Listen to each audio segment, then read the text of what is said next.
The Earth is not billions of years old, and the Earth was never a hot molten mass. The Pangea theory that's taught in your books never existed. They say all the continents used to fit together. I get that all the time. Oh, do you think all the continents used to fit together? Used to touch each other? I said, well, they still are. Just the low places are full of water. I mean, the continents are still connected, you know. What do you mean, did they? Hello. They still are. Animals and plants are designed, not adapted to their environments. There are no simple living organisms. Life did not arise 3.5 billion years ago like the textbook says. The sun did not form before the earth like the textbook says. Scientists have not made life in the laboratory. Snakes do not have vestigial legs. The earth never had an oxygen-free atmosphere like the textbook says. No animal is related to any other kind of animal. DNA is more than just chemicals. It carries information. Mutations do not improve the species. Similar bone structure does not prove a common ancestor. It proves a common designer. Amino acids do not prove relationships. Humans are not related to chimps. Darwin did not prove evolution. Textbooks do not teach kids to think critically. They teach them to not think at all.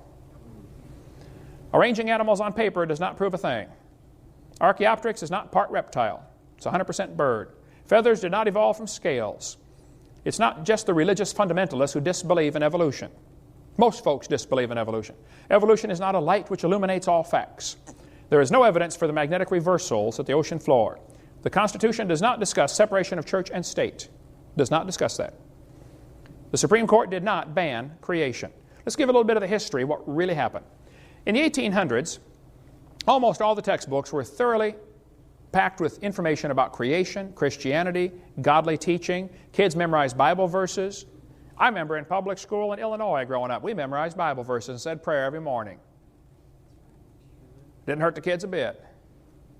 Helped them quite a bit. Back then, kids got in trouble for their own spitwads. Today, it's for bringing guns and shooting people. It's a different world, and some of you older folks know what I'm talking about.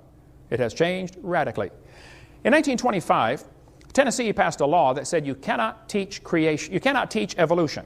It actually banned the teaching of evolution in the public schools. It's called the Butler Act. The ACLU, which is the American Communist Lawyers Union, decided they wanted to test this law. So they ran an ad in the paper, said, we're looking for a teacher willing to claim that he taught evolution so we can have a trial to try to get this law overthrown.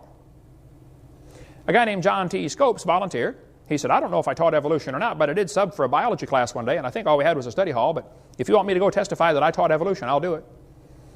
So John Scopes went on the trial, lasted 10 days in the hot July, Tennessee summer. After 10 days, John Scopes was found guilty of breaking the law. The law said, you can't teach evolution. He claimed he did, so he's found guilty. The harvest truly is plenteous, but the laborers are few.